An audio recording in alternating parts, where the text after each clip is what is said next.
दोस्तों, मैंने बायस को गलत समझने की वजह से 2 साल कंटिन्यूअसली लॉस झेले हैं। हर रोज सुबह उठ के बस यही कंफ्यूजन रहती थी कि आज मार्केट का मूव क्या होगा, कि गोल्ड आज बुलिश होने वाला है या फिर बेरिश होने वाला है। मैंने टॉप डाउन एनालिसिस को भी देखा और उसको भी चार्ट पर अप्लाई करने की कोशिश की, लेकिन जो मंथली, वीकली और डेली टाइम फ्रेम थे, ये तीनों मुझे डिफरेंट डायरेक्शन बताते थे और हर टाइम फ्रेम की एक अलग ही कहानी दिखाई देती थी, जिसकी वजह से मैं मैक्सिमम टाइम ऑपोजिट ट्रेड में फंस जाता था और मेरे बहुत बड़े बड़े लॉस भी हुए। मैंने यूट्यूब पर 500 से 1000 वीडियो देखने के बाद में जो मेन पॉइंट्स थे वो सारे जर्नल करे और उसके बाद मैं एक कंक्लूजन पे पहुंचा। उस कंक्लूजन को मैंने नाम दिया बीएलटी मेथड। आज के इस वीडियो में मैं आपको एग्जैक्टली वही BLT method step by step बताने वाला हूं, जिससे आप कभी भी बायस के बारे में कंफ्यूज नहीं होंगे। मैं परफेक्टली जानता हूं कि आपकी प्रॉब्लम क्या है, क्योंकि मैं इसी एग्जैक्ट फेज से गुजर चुका हूं। एग्जाम्पल के तौर पे मैं आपको 3 सिचुएशन बताऊंगा और आपको ऐसा लगेगा कि ये सिचुएशन आपकी लाइफ में या तो हो रही है या हो चुकी हैं। तो अब सिचुएशन 1 को देखिए। सुबह हमने चार्ट देखा और आज हमने डिसाइड किया कि आज के बायस बुलिश हैं। फिर जब आफ्टरनून सेशन में हमने 1 आवर की कैंडल को बेरिश होते हुए देखा तो पैनिक में आकर सेल कर दिया। और शाम को क्या होता है, न्यूयॉर्क सेशन खुलता है और मार्केट फिर से ऊपर भाग जाती है। अगर आपने भी इस सिचुएशन को कभी फेस किया होगा तो मुझे कमेंट सेक्शन में जरूर बताना। अब मैं आपको दूसरी सिचुएशन के बारे में बताता हूँ। जब हमारे पास नॉलेज की कमी होती है तो हम बहुत सारे यूट्यूब चैनल्स, बहुत सारे टेलीग्राम ग्रुप्स को ज्वाइन करते हैं और उनके टिप्स पर काम करते हैं। यूट्यूब पर कभी कोई कहता है कि आज गोल्ड बुलिश होने वाला है और कोई कहता है बेरिश होने वाला है। हम क्या करते हैं, उनसे इन्फ्लुएंस हो जाते हैं और हम कंफ्यूजन में दोनों तरफ ट्रेड लेते हैं और उससे क्या होता है, हमारे दोनों साइड के जो स्टॉप लॉस है वो हिट हो जाते हैं। अब मैं तीसरी सिचुएशन की बात करूंगा और ये मैक्सिमम लोगों के साथ हुआ होगा। जब भी हम सेशंस ट्रेड करते हैं, हम अपने बायस को हर सेशन के हिसाब से चेंज करते रहते हैं। जैसे हमें अगर एशियन सेशन बुलिश लगा और लंदन सेशन में हम एक रेड कैंडल को देखते हैं और लंदन में बेरिश हो जाते हैं और फिर हम न्यूयॉर्क सेशन में फिर से बुलिश हो जाते हैं और हम पूरा दिन क्या करते हैं, सिर्फ अपने बायस को ऊपर नीचे करते रहते हैं। मैंने भी 2 साल तक एग्जैक्टली बस यही किया है और हर वीकेंड पे जब मैं अपने ट्रेड्स को जर्नल करता था तो मैं बस एक ही बात अपने आप को बोल रहा था कि मार्केट बहुत वॉलेटाइल है और ये मंथ थोड़ा खराब चल रहा है, अगले मंथ में सब कुछ ठीक कर लूंगा। बट धीरे धीरे जब आप चीजों को पढ़ना शुरू करते हैं और आपको चीजें समझ आने लगती हैं तो आपको एक बात रियलाइज होती है कि अभी तक आप ट्रेडिंग नहीं कर रहे थे, ये गैम्बलिंग थी। क्योंकि आपके पास ना तो कोई प्रॉपर सिस्टम था, ना ही प्रॉपर कोई स्ट्रेटजी थी जिसके बेस पे आप ट्रेड्स को एग्जीक्यूट कर रहे थे। लेकिन दोस्तों, हर प्रॉब्लम का सोल्यूशन होता है।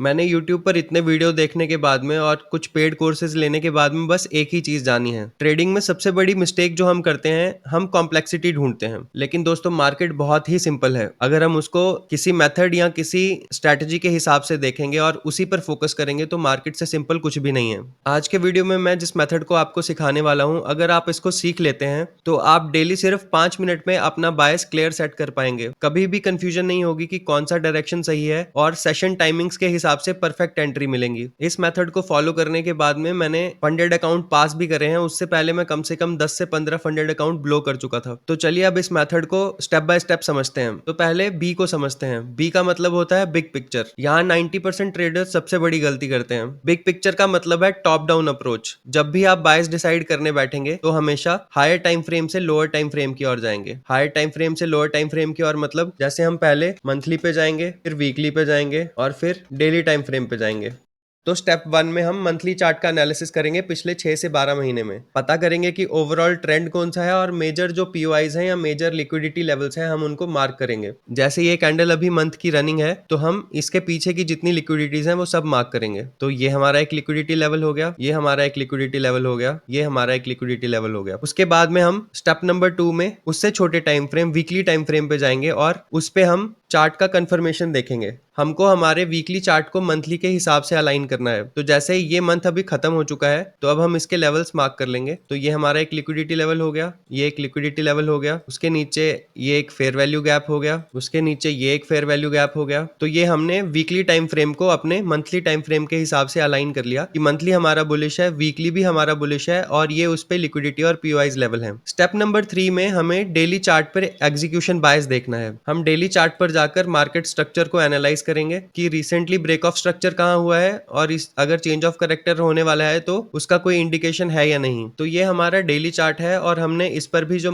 लेवल्स थे वो मार्क कर लिए। ये हमारा एक फेयर वैल्यू गैप था जिसको टैप करने के बाद में मार्केट ऊपर गया है। ये हमारा एक लिक्विडिटी लेवल है जो हंट हो चुका है और मार्केट अभी उसको टैप करके नीचे आ रही है। तो ओवरऑल अगर हम देखें तो गोल्ड के चार्ट पे इस प्रैक्टिकल एग्जाम्पल को अगर हम समझते हैं तो जो हमारा मंथली चार्ट था वो अप ट्रेंड में है, जो हमारा वीकली चार्ट है वो हमारे मंथली चार्ट के साथ में अलाइन हो रहा है, उसमें भी बुलिश स्ट्रक्चर बना हुआ है। और जो हमारा डेली चार्ट है वो भी अभी मंथली और वीकली के अलाइनमेंट में है और वो भी अभी बुलिश है। तो कंक्लूजन क्या निकला इसका बिग पिक्चर में कि हमारा जो अभी मार्केट है, हमारा जो गोल्ड है वो अभी बुलिश है। लेकिन कभी कभी टाइम फ्रेम्स में कॉन्फ्लिक्ट हो जाता है। तो जैसे अगर हम इस चार्ट को देखते हैं तो क्रूड ऑयल के इस चार्ट में हमें क्या दिख रहा है कि हमारा जो मंथली टाइम फ्रेम है वो ओवरऑल बेरिश है। अगर हम ये देखें तो इसमें लोअर हाई और लोअर लो के स्ट्रक्चर बन रहे हैं। इसी चार्ट को जब हम वीकली पर देखते हैं तो वीकली भी मोर ओवर उससे अलाइन कर रहा है। लेकिन जैसे हम इसको डेली टाइम फ्रेम पे देखते हैं तो आपको डेली टाइम फ्रेम पे क्या दिखेगा कि यहाँ से जो मार्केट है वो हमारा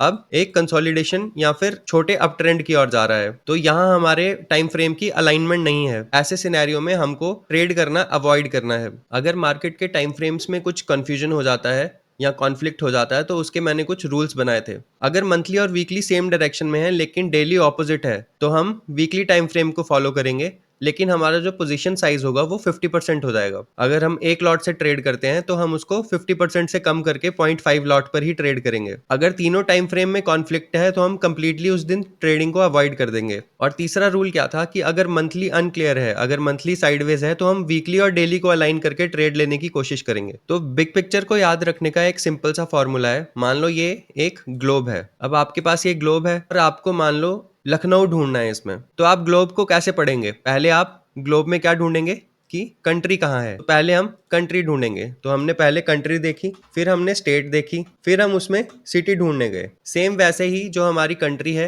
वो है हमारा मंथली टाइम फ्रेम, जो हमारी स्टेट है वो है हमारा वीकली टाइम फ्रेम, और जो हमारी सिटी है जहां हमको पहुंचना है वो है हमारा डेली टाइम फ्रेम। तो मैंने बिग पिक्चर को समझने के लिए 5 मिनट का रूटीन तैयार किया है। तो सबसे पहले हम क्या करेंगे, मंथली ट्रेंड को चेक करेंगे। हमने मंथली ट्रेंड को चेक किया, उसके बाद हम वीकली ट्रेंड को उसके साथ में अलाइन करेंगे। उसके बाद हम डेली स्ट्रक्चर का एनालिसिस करेंगे और उसमें रीसेंट ब्रेक ऑफ स्ट्रक्चर, पीओआईज और लिक्विडिटी लेवल्स जो है वो मार्क करेंगे। हम ये एनालाइज करेंगे कि आज का हमारा कॉन्फ्लिक्ट असेसमेंट क्या है, कि तीनों टाइम फ्रेम अलाइन हो रहे हैं या नहीं हो रहे हैं। और उसके बाद में हमको ये डिसीजन लेना है कि आज ट्रेड करना है या फिर आज ट्रेड अवॉइड करना है। तो दोस्तों अगर आप ये 5 मिनट का रूटीन डेली फॉलो कर लेते हैं किसी भी ट्रेड को लेने से पहले या मार्केट का एनालिसिस करने से पहले, तो आप बिलीव कीजिए आपको बहुत क्लैरिटी मिलेगी कि आज हम किस डायरेक्शन में जाने वाले हैं। तो अब आता है एल, जो है लिक्विडिटी टारगेट। ये मोस्ट इंपॉर्टेंट स्टेप है क्योंकि ये बताता है कि मार्केट कहाँ जाना चाहती है। तो लिक्विडिटी टारगेट को जानने से पहले हम ये जान लेते हैं कि लिक्विडिटी क्या होती है। तो लिक्विडिटी को हम एक मैग्नेट की तरह समझ सकते हैं, जहां बहुत सारे पेंडिंग ऑर्डर होते हैं, बहुत सारे बाय और सेल ऑर्डर होते हैं, जो हमारी मार्केट है वो उसी डायरेक्शन को अट्रैक्ट होती है। तो हम ये देखते हैं कि लिक्विडिटी कहाँ बनती है। लिक्विडिटी हमारी बनती है इक्वल हाइज और लोज पे, जब प्राइस किसी सेम लेवल पे टैप करता है या फिर वहां की लिक्विडिटी नहीं लेता और उस लेवल को टच करके वापस चला जाता है। Previous day, previous week highs और लोज इंडियन मार्केट में ये बहुत ही इंपॉर्टेंट है, क्योंकि आप अगर इंडियन मार्केट का एनालिसिस करेंगे तो आप देखेंगे कि मोस्टली जो मार्केट है वो प्रीवियस डे और प्रीवियस वीक्स के हाई और लो हैं, उन्हीं को टारगेट करता है। उसके बाद आते हैं हमारे साइकोलॉजिकल राउंड नंबर्स। किसी भी मार्केट में वो नंबर्स जिनके पीछे 0 0 होते हैं, उन साइकोलॉजिकल नंबर्स पे भी लोग अपने स्टॉप लॉस या फिर अपने जो टारगेट्स हैं उनके ऑर्डर्स पेंडिंग रखते हैं। उसके बाद आ जाते हैं हमारे गैप एरियाज। तो गैप एरियाज को हम आने वाले वीडियोस में डिटेल में डिस्कस करेंगे। अभी के लिए बस इतना समझ लीजिए कि जब भी मार्केट पिछला जो डे है, जैसे ये देखिए ये एक पिछला डे है, मार्केट ने इसके क्लोजिंग के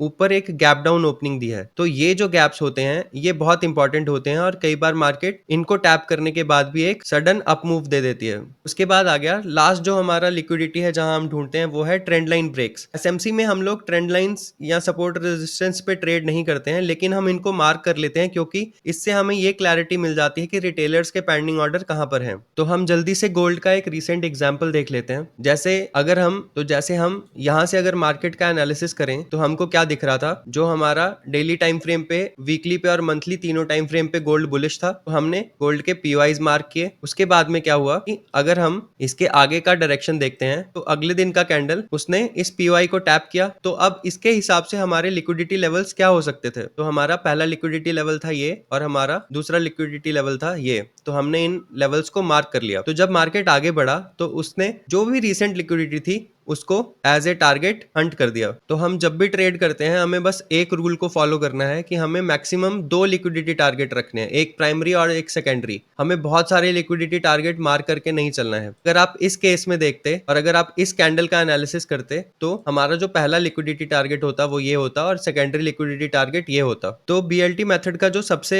क्रूशियल और इंपॉर्टेंट पिलर है वो है टाइमिंग। इसमें हमें ये पता चलता है कि हमें अपने ट्रेड्स को कब एग्जीक्यूट करना है। तो जनरली हम फॉरेक्स 3 सेशन में ट्रेड करते हैं। पहला होता है हमारा एशियन सेशन, फिर होता है लंदन और तीसरा जो बड़ा सेशन है वो है न्यूयॉर्क। तो अब हम इन सेशंस को समझेंगे। तो हमारा जो ये एशियन सेशन होता है ये लो वॉल्यूम सेशन होता है। जनरली इसमें मार्केट एक रेंज बाउंड कंडीशन में रहती है और लिक्विडिटी बिल्ड होती है। तो जब भी हम एशियन सेशन को देखें तो उसमें हमें क्या करना है, ऑब्जर्वेशन मोड में रहना है और हमें जो इंपॉर्टेंट लेवल्स हैं वो मार्क करने हैं।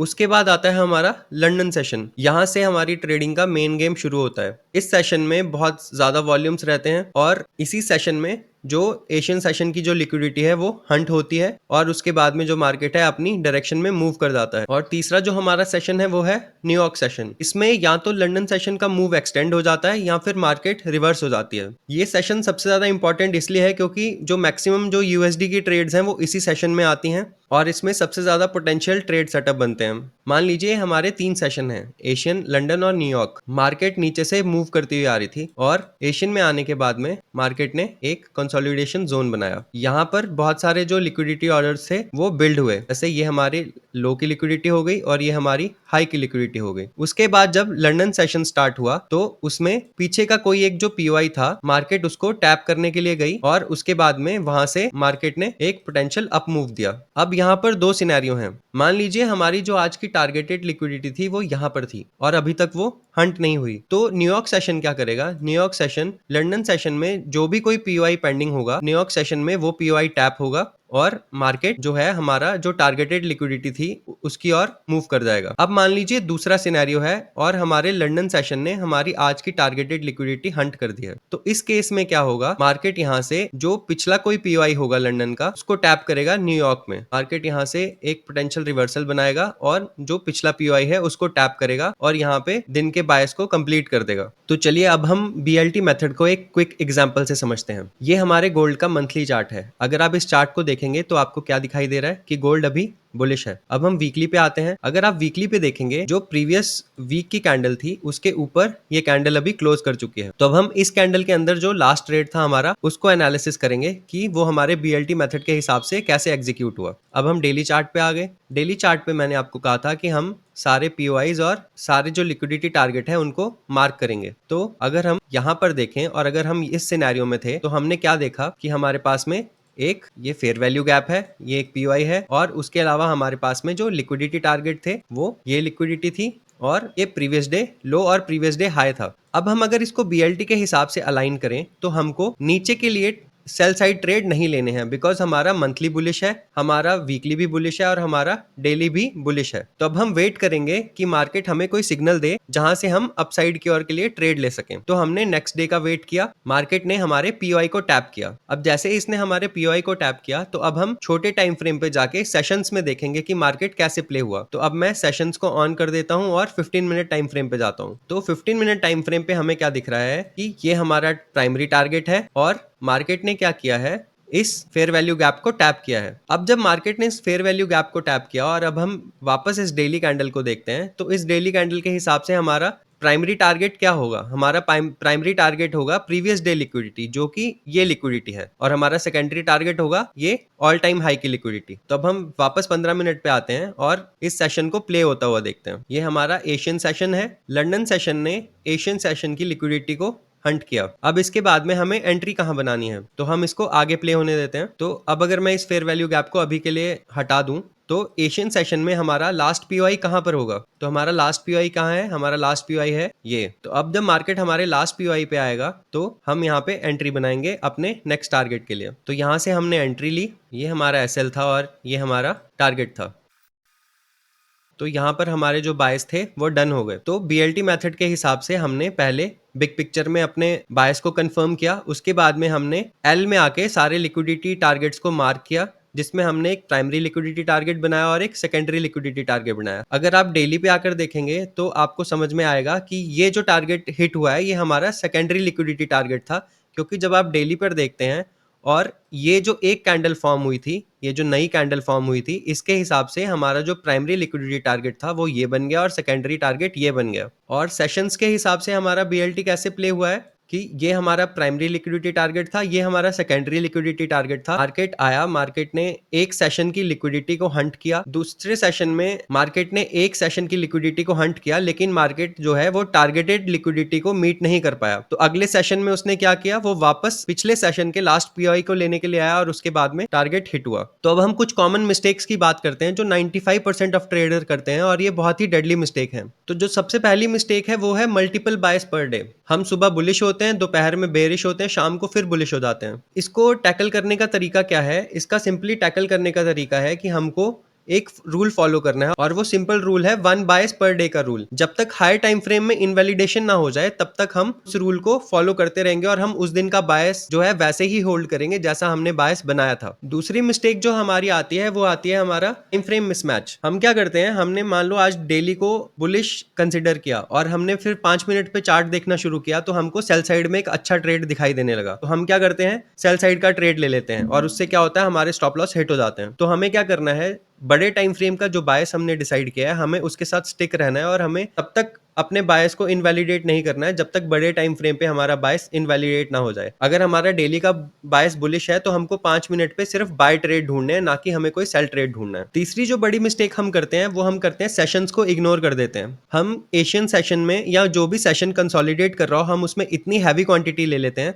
और उसके बाद हम पोजीशन बना के अपने टारगेट को मार करके बैठ जाते हैं। लेकिन उसके बाद क्या होता है, लंदन या न्यूयॉर्क सेशन में जूडा स्विंग बनते हैं और जब बड़े इंस्टीट्यूशन उसमें एंटर करते हैं तो वो आपका लिक्विडिटी को हंट करते हैं और उसके बाद में जिस साइड के आपका बायस मार्क होता है जाते उसी साइड में, लेकिन आपका स्टॉप लॉस लेके जाते हैं। चौथी जो मिस्टेक है वो है लिक्विडिटी का कंफ्यूजन। अब जैसे हमने गोल्ड के चार्ट पे अभी थोड़ी देर पहले देखा तो हमने जो पहले ऑल टाइम हाई का लिक्विडिटी टारगेट डिसाइड किया था, उसके बाद में जब हमारी डेली की 2 कैंडल बनी तो वो टारगेट बहुत दूर का हो गया। तो हमें हमेशा जो नियर बाय लिक्विडिटी टारगेट है वो पहले चूज करने हैं और हमें उन्हीं को अपना टारगेट मान के चलना है। हमको मल्टीपल टारगेट्स के बीच में कंफ्यूज नहीं होना है। हमारे 2 ही टारगेट होने चाहिए, एक प्राइमरी टारगेट और एक सेकेंडरी टारगेट। जो प्राइमरी टारगेट है वो सबसे पास की लिक्विडिटी का टारगेट होना चाहिए और सेकेंडरी टारगेट उसके नेक्स्ट लिक्विडिटी का। पांचवी मिस्टेक जो है हमारी वो है इमोशनल ओवरराइड। अब इमोशनल ओवरराइड क्या है, बीएलटी में क्लियर सिग्नल आ रहा है कि आज कोई ट्रेड नहीं बन रहा है, लेकिन हमको जबरदस्ती ट्रेड करना है और हम अपना डिसिप्लिन ब्रेक करते हैं और किसी भी साइड में ट्रेड लेना शुरू कर देते हैं। अगर आप बीएलटी मेथड को फॉलो कर रहे हैं तो आपको रिलीजियसली बीएलटी मेथड के हिसाब से ही ट्रेड लेना है। जिस दिन आपको लग रहा है कि आज के बायस क्लियर नहीं है या तीनों टाइम फ्रेम अलाइन नहीं हो रहे हैं या हमारे सेशंस अलाइन नहीं हो रहे हैं, उस दिन आप ट्रेडिंग अवॉइड करो। और सिक्स जो हमारी मिस्टेक है वो बेसिकली हम इंडियन ट्रेडर्स करते हैं। हम जब फॉरेक्स ट्रेड करते हैं तो हम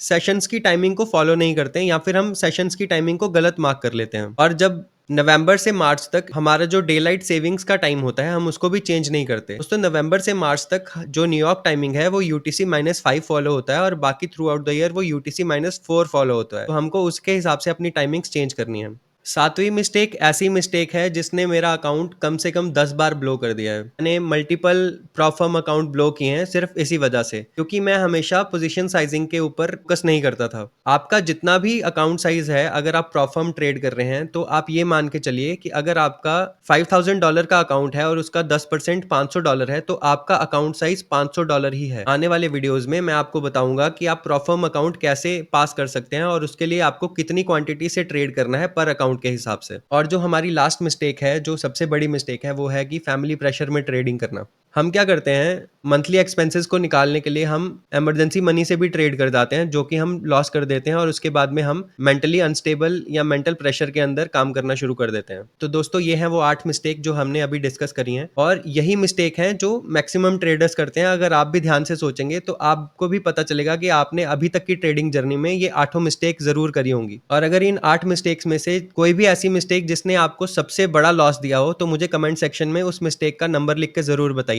तो इन मिस्टेक से कैसे बचना है अब वो देख लेते हैं। तो हमको क्या करना है, रोज सुबह सुबह हमें 5 मिनट के लिए बीएलटी एनालिसिस करना है। हम कोई भी चार्ट, जिस चार्ट पे हम ट्रेड करते हैं, हम उसको ओपन करेंगे और हम उस पे अपना बीएलटी मेथड से पूरा एनालिसिस करेंगे। हम एक जर्नल मेंटेन करने वाले हैं जिसमें हम जो भी ट्रेड ले रहे हैं, जो भी हम डिसाइड कर रहे हैं, हम उसका रीजन लिखेंगे। हम उसको पूरा डिटेल में एक्सप्लेन करेंगे कि हमने ऐसा क्यों किया। हमें इन रूल्स को स्ट्रिक्टली फॉलो करना है। अगर बीएलटी मेथड में कॉन्फ्लिक्ट आ रहा है और हमारा ट्रेड नहीं बन रहा है तो हमें स्ट्रिक्टली उसको फॉलो करते हुए ट्रेड ट्रेड नहीं लेना है। उसके बाद में हमें पोजीशन साइजिंग के ऊपर ध्यान देना है। दोस्तों, अगर आप अपनी कैपिटल से ट्रेड कर रहे हैं तो मैं आपको ये सजेस्ट करूंगा कि मैक्सिमम 2% से ज्यादा रिस्क ना लें। और अगर आप प्रॉप फर्म ट्रेड कर रहे हैं तो मैं आने वाले वीडियो में आपको बताऊंगा कि आप प्रॉप फर्म पे कितनी क्वांटिटी से ट्रेड ले सकते हैं और आप अपने अकाउंट को कैसे पास कर सकते हैं। अब मैं आपको एक ऐसा होमवर्क देने वाला हूं जो आपकी इस पूरी थ्योरी जो आपने अभी तक पढ़ी है इसको एक प्रैक्टिकल वे में कन्वर्ट कर देगा और आपको सक्सेसफुल ट्रेडर बनने में हेल्प करेगा। तो अगले 7 दिन के लिए आपको क्या करना है? अगले 7 दिन के लिए आपको इन रूल्स को फॉलो करना है। रोज सुबह 5 इंस्ट्रूमेंट चूज करने, कोई भी 5 ऐसे चार्ट्स या करेंसी पेयर जिन पे आप ट्रेड करना चाहते हैं।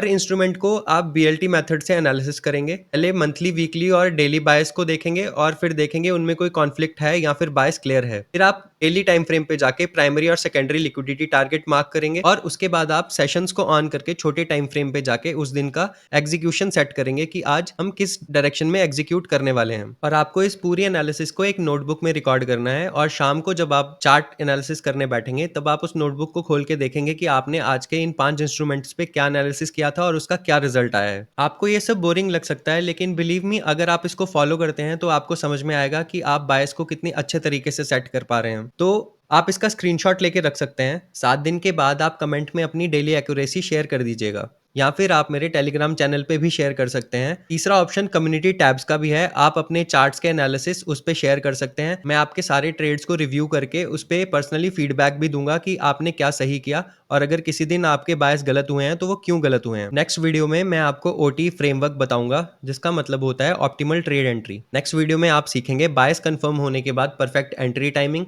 रिस्क रिवॉर्ड रेशो को कैसे ऑप्टिमाइज करना है, कैसे हम 1:3, 1:5, 1:10 तक के ट्रेड पकड़ सकते हैं, स्टॉप लॉस और टेक प्रॉफिट को हमें कहां सेट करना है, और अगर आप मोबाइल फोन पे ट्रेडिंग करते हैं तो आपको एंट्री सिग्नल्स कैसे मिल सकते हैं। तो दोस्तों, आज के वीडियो के बाद आपको बायस में कभी भी कंफ्यूजन नहीं होगी। आप बीएलटी मेथड को डेली ट्राई कीजिए। अगर ये वीडियो आपको वैल्यूएबल लगी हो तो इस वीडियो को लाइक कर दीजिएगा और इसे अपने उन दोस्तों के साथ शेयर कर दीजिए जो ट्रेडिंग में अभी भी स्ट्रगल कर रहे हैं। Next video optimal trade entry पर होने वाली है जो कि बहुत ही इंपॉर्टेंट फ्रेमवर्क है। अगर आप उस वीडियो को देखना चाहते हैं तो मेरे चैनल को सब्सक्राइब कर लीजिए। इस वीडियो को देखने के बाद अगर आपको कोई भी डाउट रह गया हो तो आप कमेंट सेक्शन में मुझसे जरूर शेयर कर सकते हैं। मैं आपको उस पर पूरी क्लैरिटी देने की कोशिश करूंगा। बीएलटी मेथड्स की कुछ चेकलिस्ट्स हैं जो मैंने तैयार की हैं, वो मैं डिस्क्रिप्शन में भी डाल दूंगा और आप उसको मेरी टेलीग्राम चैनल से भी डाउनलोड कर सकते हैं, जो आपको अगले 7 दिन तक इस पूरे एनालिसिस को और आपकी ट्रेडिंग जर्नी को और आसान बनाने में हेल्प करेगी। तो मिलते हैं नेक्स्ट वीडियो में ओटी मेथड के साथ जो आपकी एंट्रीज को और प्रिसाइज और एक्यूरेट बना देगा।